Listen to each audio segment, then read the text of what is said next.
दोस्तों, आज का हमारा टॉपिक है रासायनिक बंध या केमिकल बॉन्ड। सबसे पहले हम ये जानेंगे कि केमिकल बॉन्ड कहते किसे हैं और ये कैसे बनते हैं।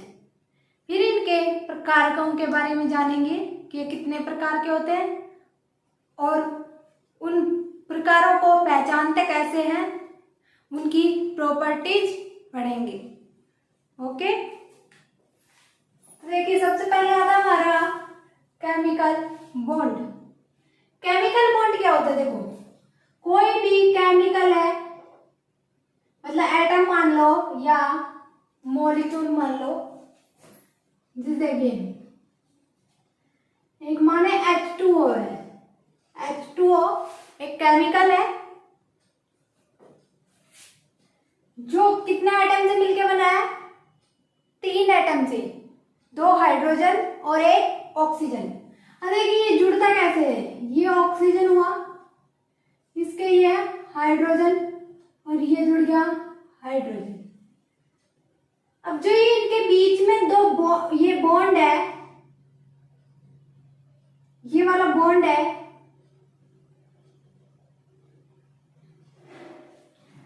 बॉन्ड का मतलब होता है बांधे रखने की क्षमता। मतलब इनके अंदर कौन सा ऐसा आकर्षण बल है? आकर्षण बल होगा तभी तो। देखो ये है, ये 2 चीजें अलग अलग है। और जब हम इनको देखो पास में लेके आते थे, आकर्षण बल ही होता है। यहाँ पे ये हो गया बल, अब ये पूरा एक पेन बन गया। देखिए दोबारा देखिए, ये दोनों अलग अलग है। मान लीजिए हाइड्रोजन है और ये ऑक्सीजन है, ठीक है। जब हम इनको पास लेके आते हैं तो इनके बीच में एक फोर्स काम करता है और इससे ये जुड़ जाता है, मतलब ये एक अणु बना लेता है, ठीक है। और देखिए अब दूसरा एग्जांपल लीजिए। ये मान लिए एक अणु है और ये है दूसरा अणु। जैसे ये H2O का एक मॉलिक्यूल या अणु हो गया और ये H2O का दूसरा मॉलिक्यूल। जब ये दोनों पास पास आएंगे तो हमारा क्या हो जाएगा? H2O द्रव बन जाएगा, मतलब 2 मॉलिक्यूल आपस में जुड़ जाएंगे, ठीक है। तो इन दोनों के बीच देखो, अब इसको खींचने के लिए, मतलब इसको तोड़ने के लिए, अलग अलग करने के लिए हमें ये जोर लगाना पड़ रहा है, मतलब कुछ बल लगाना पड़ रहा है। तो इस बल को या बंध को ही रासायनिक बंध कहते हैं, ठीक है। देखिए खोलना पड़ रहा है तो जोर लगाना पड़ रहा है, और जब हम इसको बंद कर रहे हैं तो इनके बीच में भी जोर लगाना पड़ रहा है, ठीक है। तो इस बंध को, जैसे इन हाइड्रोजन और ऑक्सीजन को यहाँ पे अलग अलग करेंगे हम, ये अलग अलग हो गए, तो इधर कुछ हमें ऊर्जा देनी पड़ेगी, तभी अलग अलग हो सकते हैं, वरना ये अलग अलग नहीं हो सकते, ठीक है। तो 2 परमाणु, 2 या 2 से अधिक परमाणु, जैसे एक हो गया, देखो H2 हो गया, उसमें कितने 2 परमाणु है? एक हाइड्रोजन ये और एक हाइड्रोजन ये। अब इन दोनों के बीच में एक बंध बन रहा है, मतलब इन दोनों के बीच में एक आकर्षण बल काम कर रहा है, और उस आकर्षण बल को क्या बोलते हैं हम? बंध। ओके, ये देखिए ये एक H2 हो गया, इसमें कितने मॉलिक्यूल है? मॉलिक्यूल है 1, और एटम कितने हैं? 1, 2 और 3।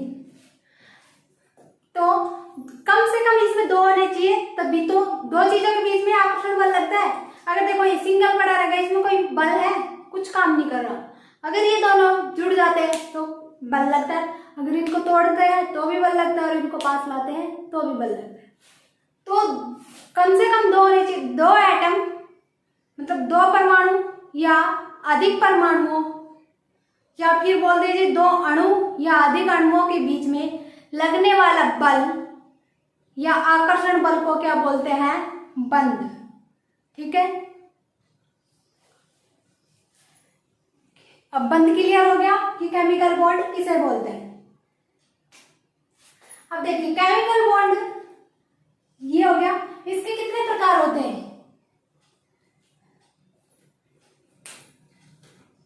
देखो ये आपस में ऐसे है, ठीक है, हमारी मुट्ठी में। हम इनको एक एक करके निकाल लें। इसमें ज्यादा जोर लगाना पड़ रहा है? नहीं, हमें कम जोर लगाना पड़ रहा है। और जब इसको अलग अलग कर रहे हैं तो इसको खींचना पड़ रहा है, मतलब इसको जोर लगाना ज्यादा पड़ रहा है। तो बल या बंद के दो प्रकार हो गए। देखो, एक तो ये दुर्बल बंद हो गया, मतलब वीक बॉन्ड हो गया। वीक बॉन्ड हुआ तभी तो हमें कम बल लगाना पड़ा। और दूसरा ये वाला स्ट्रॉन्ग बॉन्ड था, मतलब प्रबल बंद था, इसलिए हमें ज्यादा फोर्स लगाना पड़ा। ठीक है, तो इस प्रकार से बॉन्ड के कितने टाइप हो गए? दो टाइप, एक प्रबल और दूसरा दुर्बल। प्रबल को बोलेंगे स्ट्रॉन्ग बॉन्ड, और ये दुर्बल वीक बॉन्ड। क्लियर? अब इसे आगे देखिए। अब स्ट्रॉन्ग बॉन्ड को भी अलग अलग भागों में बांटा है। एक है आयनिक बॉन्ड, दूसरा है सहसंयोजक बॉन्ड और तीसरा है उपसहसंयोजक बॉन्ड। ऐसे ही दुर्बल बंध में भी दो, एक हाइड्रोजन बॉन्ड और दूसरा वैन डर वाल बॉन्ड। आयनिक बॉन्ड को आयनिक बॉन्ड बोलते हैं, सहसंयोजक को कोवैलेंट बॉन्ड,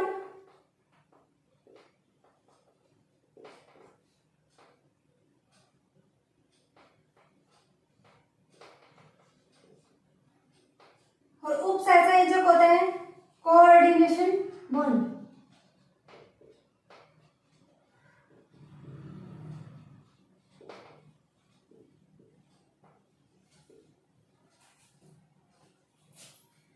ये आयनिक बॉन्ड को इलेक्ट्रोवैलेंट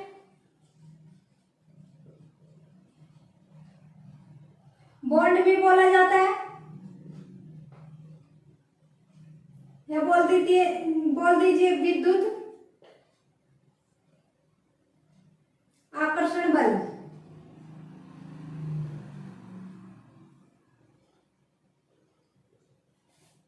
ठीक है,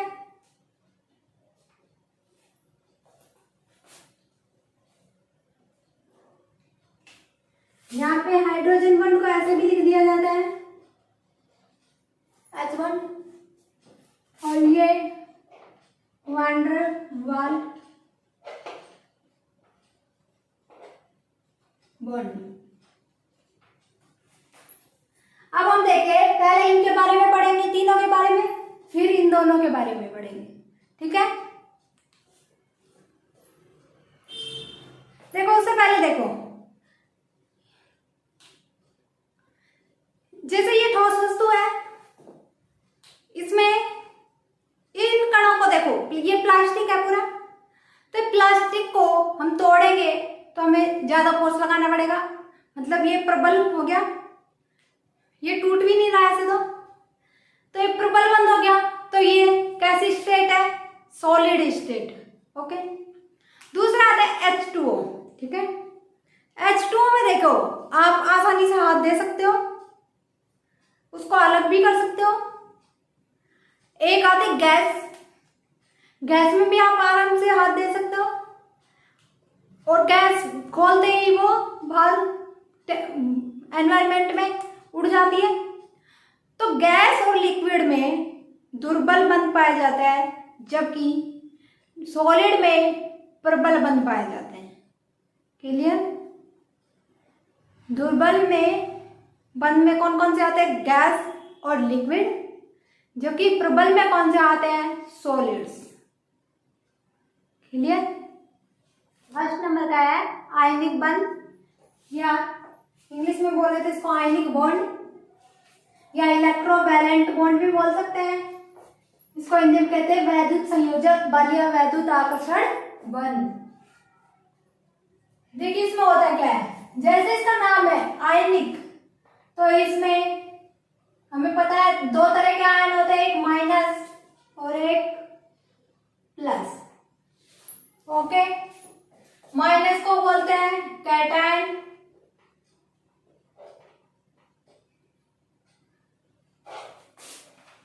और ये कैसा होता है एनायन।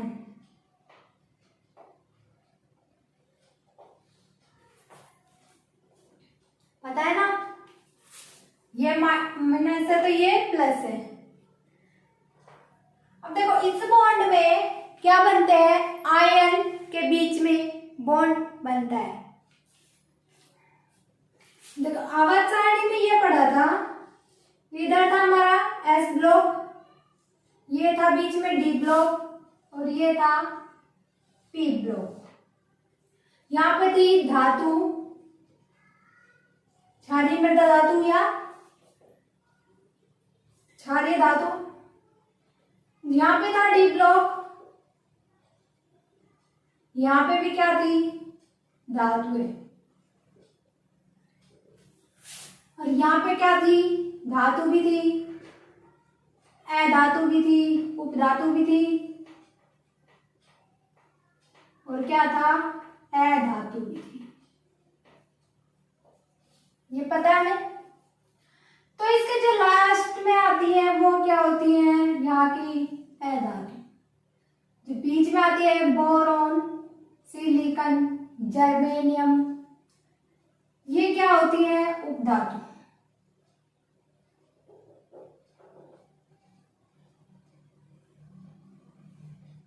ठीक है। और इधर आती है धातु।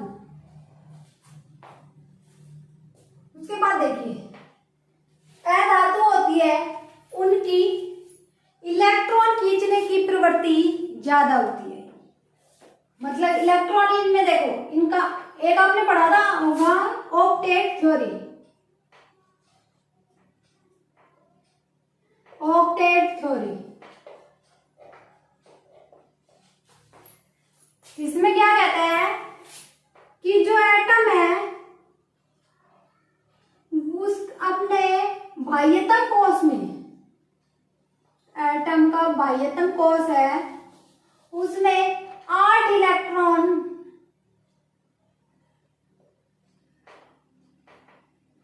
रखने का प्रयास करता है।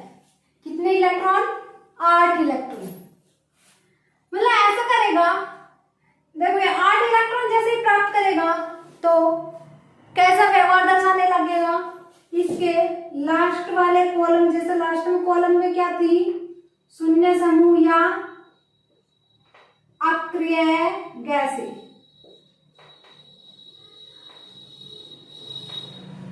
क्या थी, अक्रिय गैसें। और अक्रिय गैसें क्या होती है, जो किसी से रिएक्ट नहीं करती है। वो रिएक्ट क्यों नहीं करती, क्योंकि उनका लास्ट का जो कोश होता है उसमें 8 इलेक्ट्रॉन होते हैं, जिससे उनका अष्टक पूर्ण होता है। ठीक है, ये हो गया 8 इलेक्ट्रॉन, जिससे इनका अष्टक पूर्ण होता है।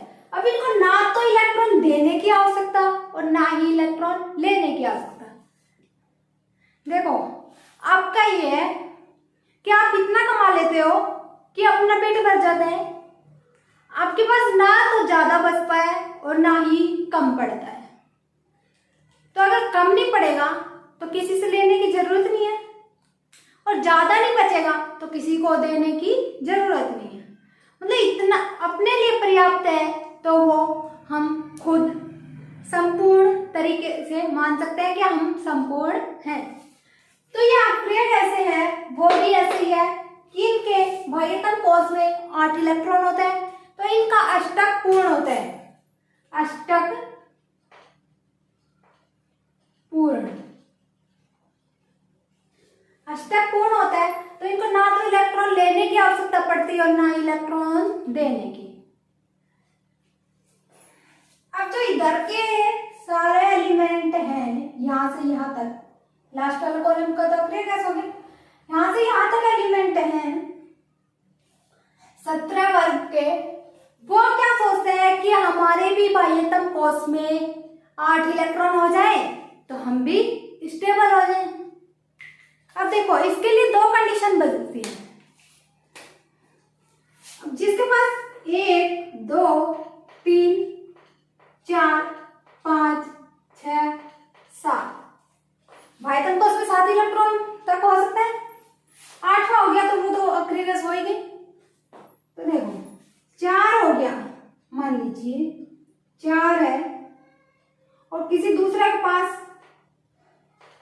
4 है, या ये 4 मान लीजिए। तो ये देखो, अगर इसको ये बोले कोई कि तू मेरे को 4 दे दे, तो तेरा अष्टक पूर्ण हो जाएगा। मतलब ये 4 अगर अपना रिलीज कर देगा तो इसके पास क्या बचेगा, 0 बचेगा। वो बाह्यतम कोष हट जाएगा और उससे नीचे वाले कोष में 8 इलेक्ट्रॉन पूरे बच जाएंगे। तो एक तो ये कंडीशन होती है कि ये 0 बना ले, दूसरा ये होता है कि ये 8 बना ले।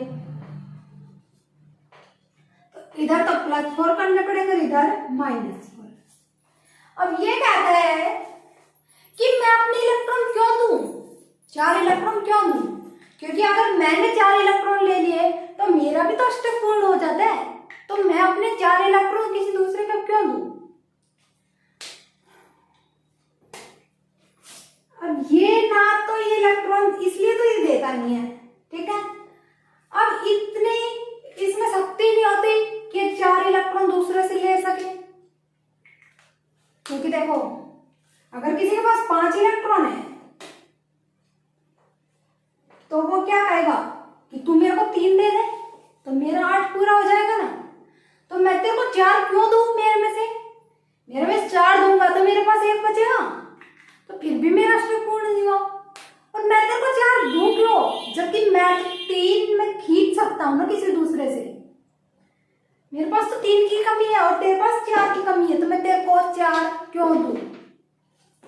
तो ये भी नहीं देगा इसको, ये 6 वाला है, ये भी नहीं दे सकता, क्योंकि ये भी कहेगा कि मैं भी 2 अपने खींच लूंगा, तो मैं तेरे को 4 क्यों दूं। ये 7 वाला भी ये कहेगा कि मैं भी 1 इलेक्ट्रॉन खींच लूंगा, तो मैं तेरे को क्यों दूं। अब ये 3 4 2 और 1, अब ये इनमें से अगर ये 1 2 3 इलेक्ट्रॉन लेगा तो इसका तो ना तो इसका अष्टक पूर्ण होगा, इसका तो हो जाएगा, लेकिन इसका तो कुछ हुआ ही नहीं अभी भी। तो क्या हुआ है, 1 बढ़ा तो ये 5 हो गया, 2 बढ़ा तो 6 हो गया और 3 बढ़ा तो 7 हो गया, लेकिन अब भी इसका अष्टक तो पूर्ण नहीं हो रहा। तो ये क्या करता है कि ये ऐसा कोई देखता है कि इसके पास भी 4 और इसके पास भी कितने हो, 4, या फिर इसके पास कैसे हो, हाँ मान लीजिए 4 है, तो ये इसके 4 इलेक्ट्रॉन है, वो ये कहेगा कि है ना तू, मैं भी तेरे इलेक्ट्रॉन ले लेता हूं और तू मेरे इलेक्ट्रॉन ले ले, तो ये आपस में साझा कर लेते हैं, ठीक है। ये हो गई 4 की बात। अब देखिए 4 का तो हटा दीजिए, क्योंकि इसमें तो आपको ये आयन ही नहीं बना, क्योंकि ना तो ये इलेक्ट्रॉन देता और ना ही इलेक्ट्रॉन लेता, ये इलेक्ट्रॉनों का क्या करता है, साझा। तो 4 वाला तो हटा दीजिए इसमें से, 4 वाला हट गया। अब देखिए क्या बचा,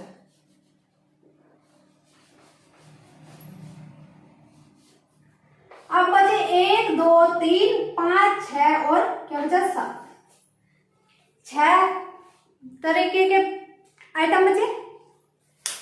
अब देखो ये कहते हैं कि हम अपना अष्टक पूर्ण करने के लिए 5 इलेक्ट्रॉन किसी और को दें, इससे अच्छा है कि हम 3 इलेक्ट्रॉन ग्रहण कर लेना। 3 इलेक्ट्रॉन हम ले सकते हैं और हमें गंवाने कितने पड़ेंगे, 5, हम 5 गंवाने से अच्छा 3 ग्रहण कर सकते हैं। तो इस पे क्या 3 ग्रहण करेगा तो कितना चार्ज आ जाएगा, -3 चार्ज आ जाएगा, ठीक है। अब ये 6 भी यूं ही सोचेगा कि मैं भी 2 इलेक्ट्रॉन ग्रहण कर लूं, मैं क्यों भी 6 इलेक्ट्रॉन अपने रिलीज करूं, तो ये भी क्या करेगा, -2 इलेक्ट्रॉन ग्रहण कर लेगा, मतलब -2 चार्ज इस पे रख लेगा।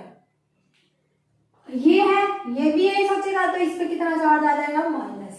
जैसे देखो F माइनस होता है, ये O-2 और यहाँ पे क्या होता है N-3, ये चार्ज आ जा सकते हैं। तो इनका अष्टक पूर्ण हो गया, क्योंकि नाइट्रोजन के पास 7 इलेक्ट्रॉन थे, टोटल 7 इलेक्ट्रॉन थे, उसमें से 2 हो गए अंदर वाले कोष में और 5 हो गए बाहर वाले कोष में।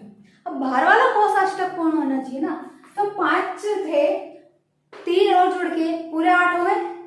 ऑक्सीजन में बाहर में इलेक्ट्रॉन कितने हैं, 6 इलेक्ट्रॉन, क्योंकि 2 तो अंदर वाले में और और 6 भार में, 6 में 2 इलेक्ट्रॉन और जुड़े तो इसका भी अष्टक पूर्ण हो गया।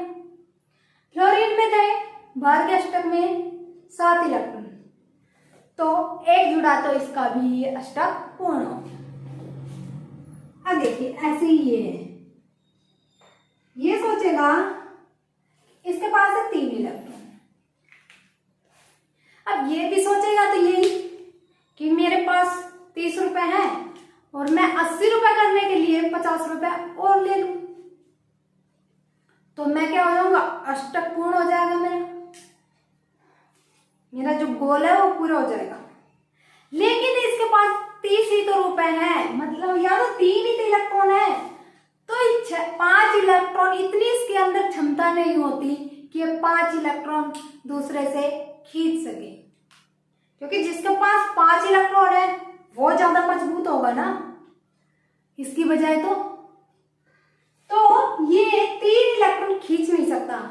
तो ये सोचता है कि मैं अगर ये 3 भी दे दूं तो मैं भी फ्री हो जाऊं, मेरे पास कुछ नहीं बचेगा, और चोर लेके क्या जाएगा, तो इसके पास 0 ही बचेगा, तो ये स्टेबल, ये कहीं घूमे फिरे, इसको कोई किसी से मतलब नहीं है, ना तो इसको कोई इसके पीछे चोर घूमने वाले और ना ही पुलिस घूमने वाली, क्योंकि अगर ये दूसरे का चुरा लेता है तो पुलिस भी घूम सकती थी। लेकिन इसके पास ना तो पैसा है और ना इसने किसी का चुराया, तो ये फ्रीली मूव कर सकता है। ठीक है, अब देखो दूसरे वाला आता है। अब देखो ये इसने 3 गवा दिए इलेक्ट्रॉन, इस पे आ गया +3 चार्ज। अब दूसरा जिसमें 2 इलेक्ट्रॉन है वो अब यही सोचता है कि मैं देखो ये तो कर नहीं सकता कि 2 इलेक्ट्रॉन है तो 6 इलेक्ट्रॉन और खींच लूं, इतनी तो मेरे अंदर पावर है ही नहीं, तो मैं करूं क्या, मैं अपने 2 इलेक्ट्रॉन है इनको भी दे दूं दान में, तो मैं भी फ्री हो जाऊंगा। तो ये भी अपने इलेक्ट्रॉन दान में देके क्या करता है, +2 चार्ज अपने ऊपर रख लेता है। इसके बाद आता है ये फर्स्ट, एक जिसपे इलेक्ट्रॉन फ्री रहता है, तो इलेक्ट्रॉन ये भी ग्रहण नहीं कर सकता, तो ये भी क्या सोचता है, ये 1 इलेक्ट्रॉन दे देगा अपना और कर लेगा +1 चार्ज। ओके, तो देखो जैसे सोडियम है 11 पे आता है, तो इसमें 2 अंदर 8 भार और उसके भार वाले में 1 इलेक्ट्रॉन ऐसे आता है, तो ये 1 इलेक्ट्रॉन अपना दे देगा, तो इसके अंदर क्या बचा, 8 इलेक्ट्रॉन बचे। तो ये किस टाइप का हुआ, +1 चार्ज का, तो ये हो गया Na प्लस या +1 लिख दीजिए, कोई बात नहीं। ठीक है, ये +1 वाला चार्ज वाला हो गया। अब देखिए दूसरा एग्जांपल देखिए Mg। Mg का कॉन्फ़िगरेशन क्या होता है, 2, 8 और 2, ओके, 12 इलेक्ट्रॉन होते हैं, तो 12 इलेक्ट्रॉन 10 ही हो गए और 2 12। भाई तुम क्वेश्चन कितने हैं, 2। अब ये 2 अपने दे के अपना 8 पूरा कर सकता है भाई तुम क्वेश्चन में, तो ये अपने 2 दे देगा। ये कैसे, Mg +2 और +2 इलेक्ट्रॉन, अपने 2 इलेक्ट्रॉन इसने बाहर निकाल दिए और खुद पे चार्ज कितना कर लिया, Mg +2, तो ये इस टाइप का हो गया। अब देखिए ये आता है ऐसे, ये ऐसी चीज होती है कि 1 2 3, तो कैसे करते हैं, जिसके पास 1 2 3 इलेक्ट्रॉन होते हैं वो अपने ऊपर कैसा चार्ज देता है, प्लस चार्ज, और जिसके पास 5 6 और 7 इलेक्ट्रॉन होते हैं वो कैसा चार्ज रखते हैं अपने ऊपर, नेगेटिव चार्ज। ठीक है, अब इसमें एक तो बात ये क्लियर हो गई कि आयन ये माइनस वाला मान लीजिए Na मान लीजिए और ये मान लीजिए Cl, सॉरी ये उल्टा लिख दिया मैंने, ये Na और ये Cl। Cl पे कैसे चार्ज आया था, अभी ये Cl इसी ग्रुप का है तो इस पे Cl माइनस, इस पे आया माइनस चार्ज 1 और इस पे आया प्लस का एक। इसका ये अपना एक इलेक्ट्रॉन इसको एक इलेक्ट्रॉन इसको देगा तभी तो इस पे Na प्लस चार्ज आएगा। तो ये अपना एक इलेक्ट्रॉन खींच लेता है और इस पे आ जाता है -1 चार्ज। क्लियर? तो देखो दूसरा, देखो ये प्लस चार्ज रखने की प्रवृत्ति किसकी होती है, मतलब अपने अंदर से इलेक्ट्रॉन कौन देता है, कौन देता है, मेटल्स देती हैं। ठीक है। और जो नॉन मेटल होती है वो क्या करती है, वो अपने अंदर इलेक्ट्रॉन समाहित करती है, मतलब दूसरे के इलेक्ट्रॉन खींचती है। तो खींचने से क्या आता है उस पे माइनस चार्ज। तो ये माइनस चार्ज वाले ये क्या होंगे, धातु या नॉन मेटल बोल दीजिए।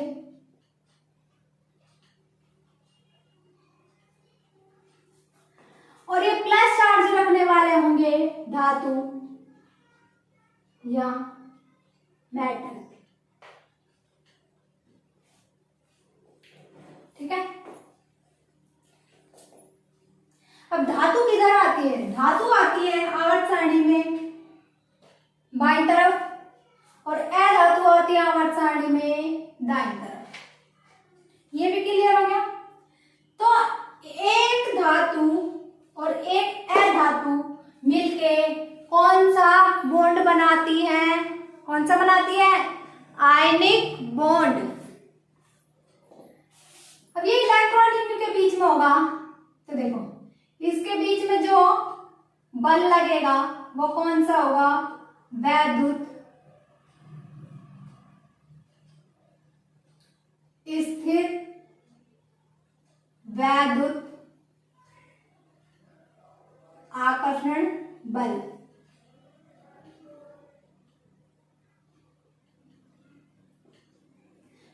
क्योंकि हमें पता है वैद्युत धारा कैसे कंडक्ट होती है, जब उसमें आयन्स हो, नेगेटिव और पॉजिटिव दोनों प्रकार के आयन, तो उसमें धारा कंडक्ट होती है।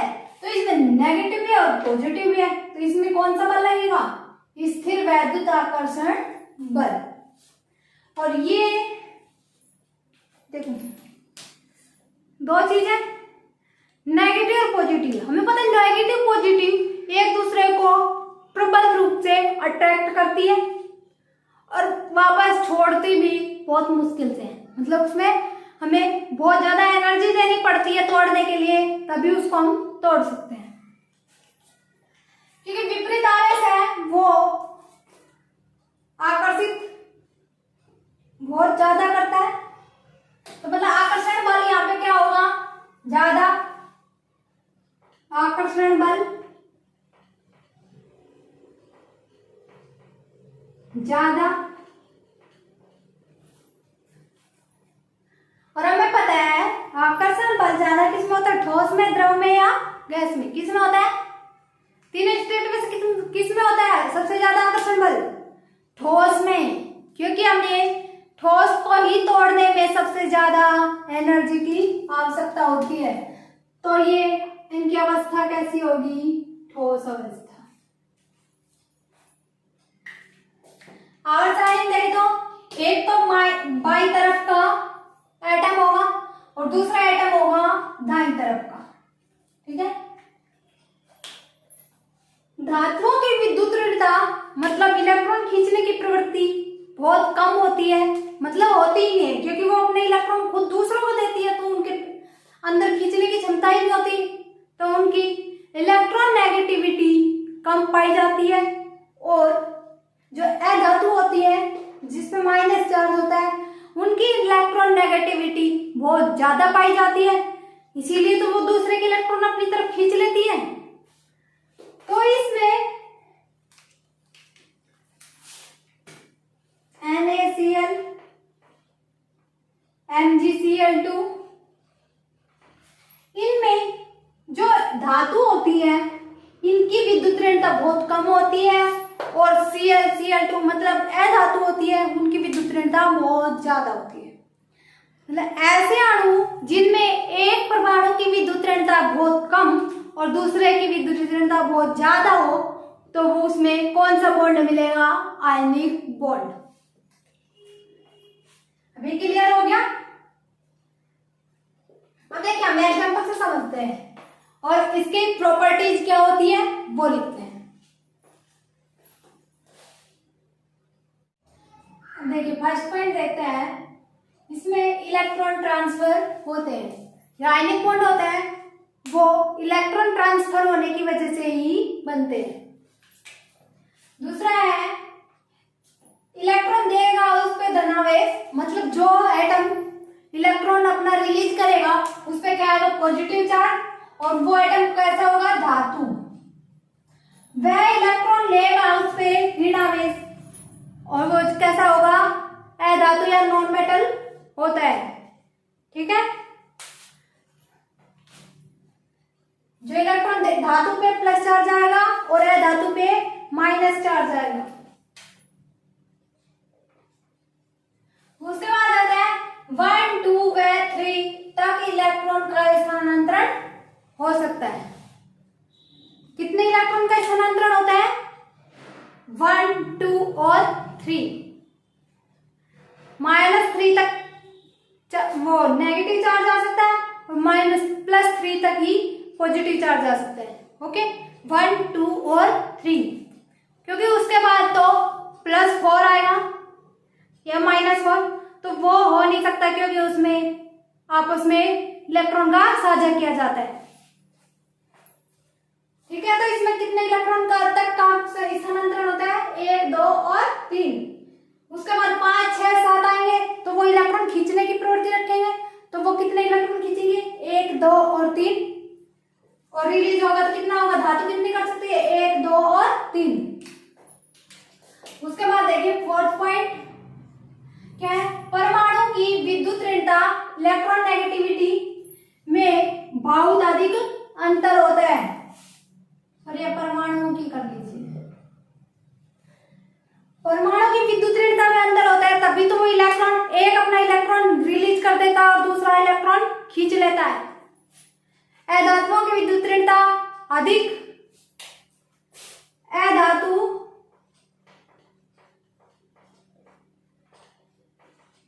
En और धातु की विद्युत ऋणता क्या होती है कम।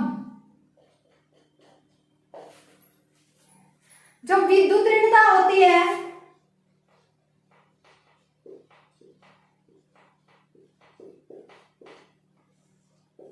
या En लिख दीजिए, वो किसके इनवर्सली प्रोपोर्शनल होती है, इलेक्ट्रॉन देने की क्षमता या इलेक्ट्रॉन देने की प्रवृत्ति, मतलब जो इलेक्ट्रॉन देगा उसकी विद्युत ऋणता कम होगी।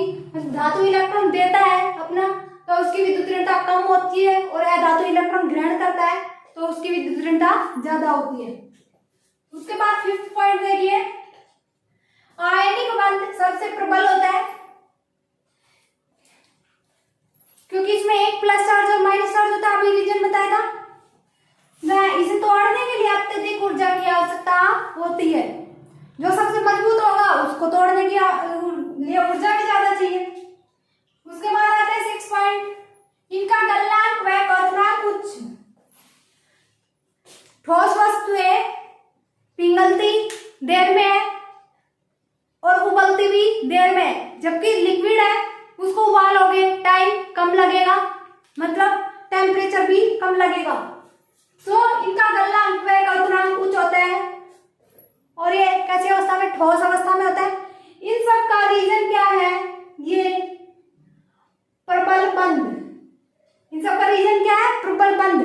क्वथनांक का मतलब भी यही है कि क्वथनांक में क्या होता है, जो एटम होते हैं वो मॉलिक्यूल होते हैं वो दूसरे मॉलिक्यूल से, या फिर जो एटम होते हैं वो दूसरे एटम से अलग होकर ऊपर उठने लगते हैं। तो वो अलग कैसे होंगे, एनर्जी ज्यादा देंगे तभी तो, टेम्परेचर ज्यादा देंगे तभी तो, इसलिए इसके गलनांक क्वथनांक कुछ होंगे। इन सब का रीजन है प्रबल बंध, स्ट्रॉन्ग बॉन्ड। ठोस अवस्था में होता है, हम ये भी बताएं कि ठोस अवस्था का स्ट्रॉन्ग बॉन्ड होता है। क्रिस्टल रूप की संरचना होती है, इनकी संरचना होती है वो फिक्स होती है, क्रिस्टल नुमा होती है।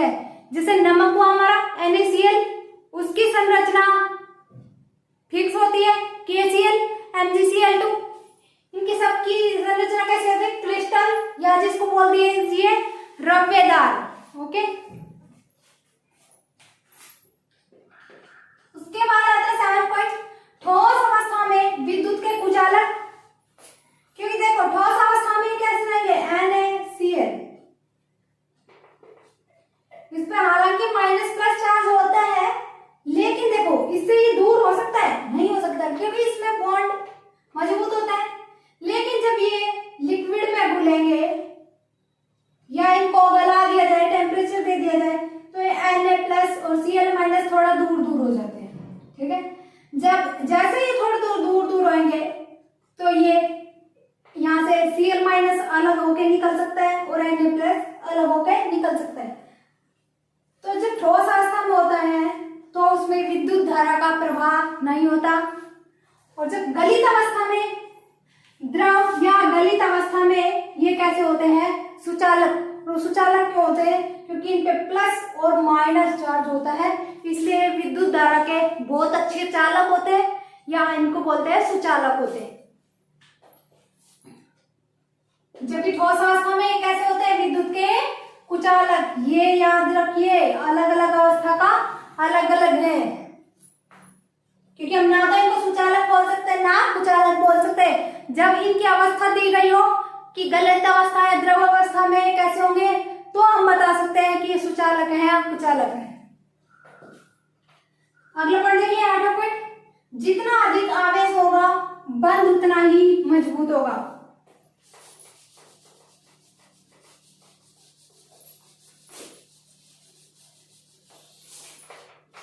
देखिए अभी NaCl था, उस पे क्या था, प्लस और माइनस चार्ज। एक है MgCl2, अब इस पे क्या आएगा, +2 चार्ज, और Cl पे क्या आएगा, -1 चार्ज, 2Cl। ये ऐसे जोड़ता है Mg +2 + 2Cl-, या फिर ऐसे जोड़ लीजिए Mg +2 Cl-, और ये हो गया Cl-। ये अपना एक इलेक्ट्रॉन इसको दे देगा और ये अपना एक इलेक्ट्रॉन इसको दे देगा, तो इसके +2 चार्ज बैलेंस हो जाएगा और इन पे आ जाएगा माइनस, सॉरी उल्टा कर दिया। ये अपने 2 इलेक्ट्रॉन, एक इलेक्ट्रॉन तो इसको दे देगा और दूसरा इलेक्ट्रॉन Cl को दे देगा, दूसरे Cl को, तो इन दोनों पे Cl- चार्ज आ जाएगा और इस पे आ जाएगा Mg +2 चार्ज। ठीक है, तो अब इस पे है +2 चार्ज और इस पे है +1 चार्ज, तो ये अधिक बॉन्ड मजबूत होगा बजाय इसके। क्लियर, जितना अधिक आवेश होगा उतना ही बॉन्ड कैसा होगा, मजबूत। उसके बाद आता है 9 पॉइंट, ध्रुवीय विलायकों में विलय। अब ध्रुवीय विलायक कौन कौन से होते हैं, H2O, NH3। वे अध्रुवीय विलायकों में अविलय, ईथर, बेंजीन, एल्कोहल। देखिए कैसे होते हैं, उनमें कैसे होते हैं, अविलय। अब ये NaCl था, ठीक है, तो ये कैसे था, माइनस और प्लस। इसमें 2 ध्रुव, चुंबक में क्या होता है, 2 ध्रुव ही बनते हैं, एक माइनस एक प्लस, जिसको हम एक नॉर्थ बोलते हैं एक साउथ बोलते हैं, 2 पोल होते हैं। तो वही यहाँ पे होता है कि इसमें एक प्लस पोल हो जाता है, एक पोल का नाम हो जाता है माइनस। तो अभी कैसे में, ये देखो कोई भी चीज होती है वो अपने जैसे ही चीजों में रहना पसंद करती है। हम खुद है तो हम अपने दोस्त कैसे बनाएंगे, जहां जैसे ही हमारी प्रवृत्ति होगी। कम बोलने वाले को कम बोलने वाला पसंद आएगा, ज्यादा बोलने वाले को ज्यादा पसंद आएगा, ज्यादा एक्टिव रहने वाले को ज्यादा एक्टिव लोग पसंद आएंगे, और कम एक्टिव रहने वाले लोगों को कम एक्टिव रहने वाले लोग पसंद आएंगे। तो ये है कि जो जैसा होता है वो वैसे ही संगति में रहना पसंद करता है, वैसे ही दोस्त बनाता है। तो ये देखो ये भी कैसा है, ध्रुवीय है, ये भी ध्रुवीय है, और ये कैसे है, ये भी ध्रुवीय है। यहाँ पे इस पे आता है माइनस चार्ज और इस पे आता है आंशिक प्लस चार्ज, इसमें -2 चार्ज आता है आंशिक। ये अपना एक इलेक्ट्रॉन है वो किसको देते हैं, ऑक्सीजन को। ठीक है, एक एक इलेक्ट्रॉन किसको देते हैं? ऑक्सीजन को। तो यहाँ पे भी आंशिक माइनस आवेश आता है और यहाँ पे आंशिक प्लस आवेश आता है। ये आंशिक आवेश क्या होता है अभी हम आगे वीडियो में बात करेंगे। तो ये देख लीजिए, इसमें माइनस और इस पे प्लस चार्ज। अब NH3 में भी क्या होता है? H H और ये H।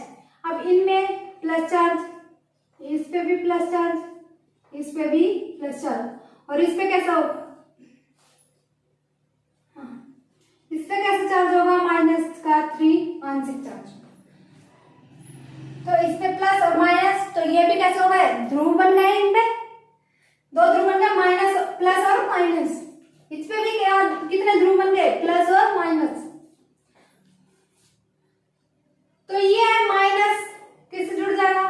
प्लस से जाके जुड़ जाएगा और ये प्लस किससे जाके जुड़ जाएगा? माइनस से।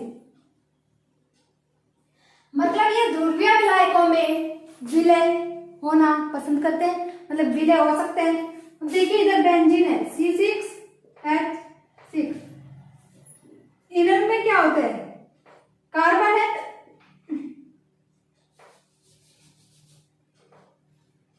देखो बेंजीन की संरचना ऐसी होती है, यहाँ पे H H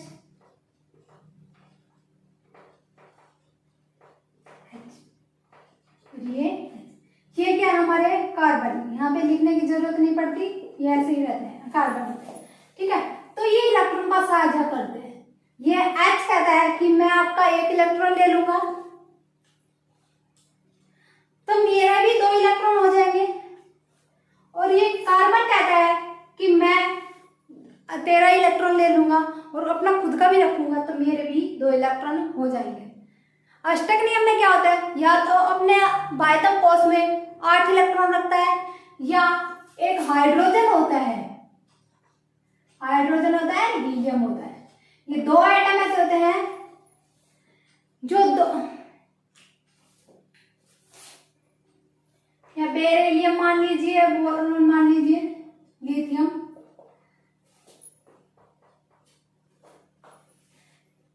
ये कैसा चार्ज रखते हैं?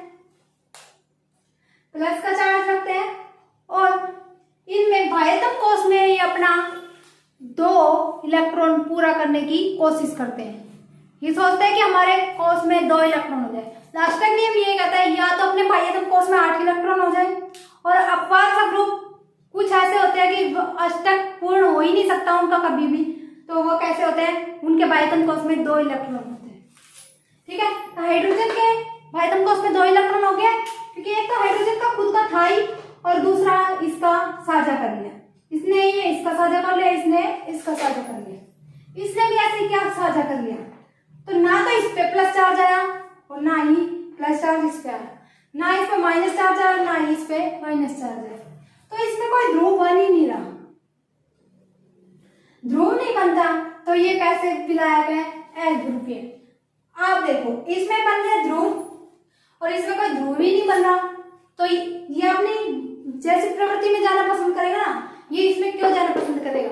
ये इसलिए अध्रुवीय विलायकों में अविलय होते हैं और जो ध्रुवीय विलायक होते हैं उनमें विलयशील होते हैं। ये हमारा कंप्लीट हुआ आयनिक बॉन्ड। इससे आगे पढ़ेंगे हम कोवैलेंट बॉन्ड।